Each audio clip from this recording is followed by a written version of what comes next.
Em Brasília, direto para a capital federal, agora ao vivo, a gente conversa com a repórter Yasmin Costa, que vai trazer para a gente mais informações. Aliás, antes de entrar no assunto, Yasmin, deixa eu te dar um bom dia.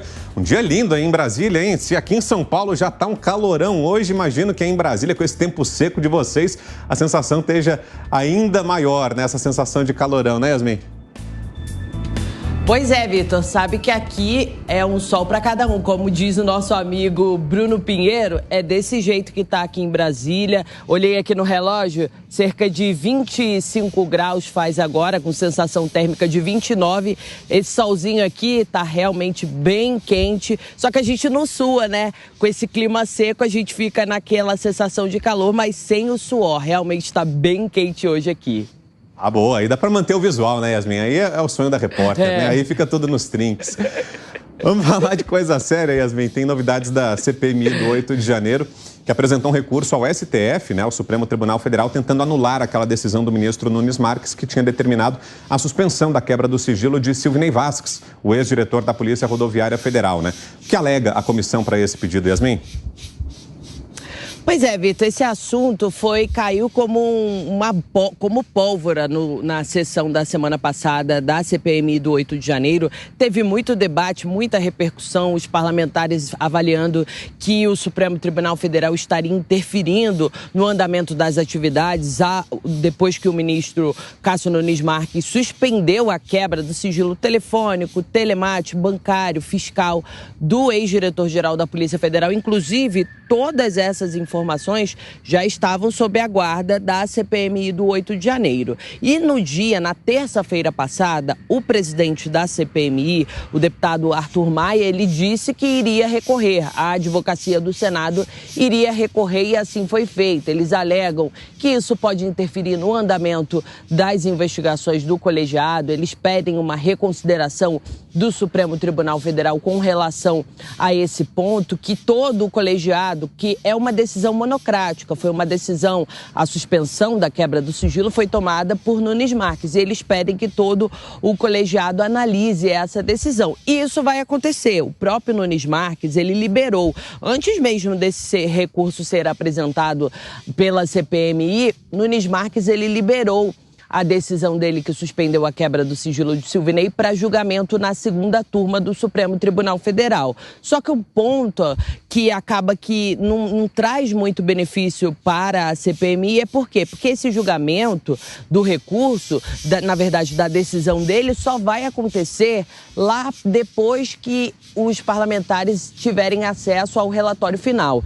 A senadora Elisiane Gama vai entregar o relatório dia 17 de outubro, e o julgamento da decisão de Nunes Marques só começa no dia 20 de outubro. Então, o colegiado, por isso, também entrou com esse recurso no Supremo Tribunal Federal. Fato é, ainda não tem nenhuma decisão nem com relação a esse recurso, como vai ser esse andamento desse recurso. Os parlamentares que fazem parte da CPMI, principalmente os da base governista, estão muito incomodados com essa decisão. E com esse recurso apresentado pela CPMI, a defesa de Silvinei entrou com uma ação no Supremo Tribunal Federal. Na verdade, questionou o recurso apresentado pela CPMI. Disse que esse recurso eles avaliam que não está, que na verdade que ele não é devidamente fundamentado e que tem uma ilegitimidade da própria CPMI para apresentar esse recurso ao Supremo Tribunal Federal. Fato é, Vitor, tudo está meio indefinido, a gente precisa acompanhar, são as últimas semanas da CPMI, a gente precisa acompanhar de perto como vai ser essa decisão do Supremo Tribunal Federal, que pode sim interferir diretamente na reta final do colegiado. Vamos acompanhar, né, para saber agora então qual vai ser a resposta do Supremo Tribunal Federal. Valeu. Yasmin Costa, que segue lá, debaixo de sol, de chuva, lá no calorão de Brasília, acompanhando e trazendo pra gente informações. Ela volta mais tarde e com toda a pompa e circunstância, né? Olhando o relógio ali para ver a temperatura. Aí foi demais, Yasmin. Valeu. Até já. Deixa eu trazer aqui para a conversa o nosso Nelson Kobayashi, já que a gente está falando em direito, assuntos que mexem com o judiciário, assunto para ele, vou passar a bola para ele. Nelson Kobayashi, que achou, Koba, dessa decisão do ministro Nunes Marques? Na sua opinião, ela teria que ser reformada, teria que ser revista, Koba? Não, não tem que ser reformada, não tem que ser revista, é uma decisão correta. Há alguns detalhes, alguns dados, informações da investigação que precisam serem reservadas à investigação. A CPMI é também uma comissão parlamentar de inquérito, neste caso uma comissão parlamentar mista, né, porque envolve não só deputados, mas deputados e senadores, é uma comissão que envolve ambas as casas, mas é uma comissão que, apesar de investigar, tem ali o seu viés político e, portanto, tudo que é trazido ao ambiente da CPI vira objeto de capitalização política, mediaticamente, inclusive. Isso é explorado de uma maneira muito pública e não faz bem, às vezes, a investigação, que deve guardar o devido sigilo. Então, o ministro Nunes Marques faz bem em deixar no âmbito da investigação oficial, aquela que é cuidada pela Polícia Federal, com a guarda ali, a vigilância do Ministério Público, que é o dono da ação penal, no caso a Procuradoria-Geral da República, no âmbito oficial. A CPMI recorre, é claro que faz o papel dela, inclusive político, de dizer que precisa de mais informações, mas provavelmente não vai ter êxito na reforma dessa decisão, Vitor.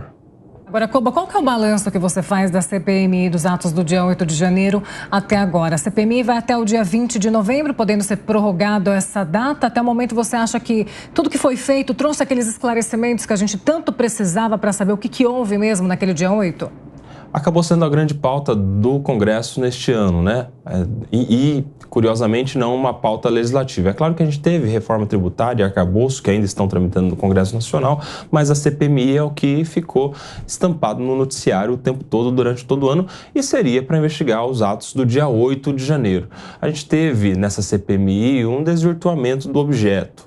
Se procurou se investigar questões e fatos muito anteriores aos próprios atos do dia 8, a supostos financiadores, e não se investigou de fato aquilo que era a pretensão de quem pedia a CPMI. Vamos nos lembrar que a CPMI era um pedido da oposição para que fossem investigados os entes do governo, o Ministério da Justiça, o próprio GSI, e isso ficou à margem. A gente viu na CPMI um palco, infelizmente, de uma política até baixa, muitas agressões, muitos debates acalorados, e a investigação que era para acontecer não aconteceu da maneira que devia. É claro que a gente teve depoimentos importantes prestados, informações foram colhidas, o relatório está chegando a quase 1000 páginas, então informação foi produzida, não necessariamente aquela informação, aquela investigação que pretendiam os opositores do governo lá atrás, quando a CPMI era uma ideia que só veio a ganhar força e viabilidade, se tornou uma realidade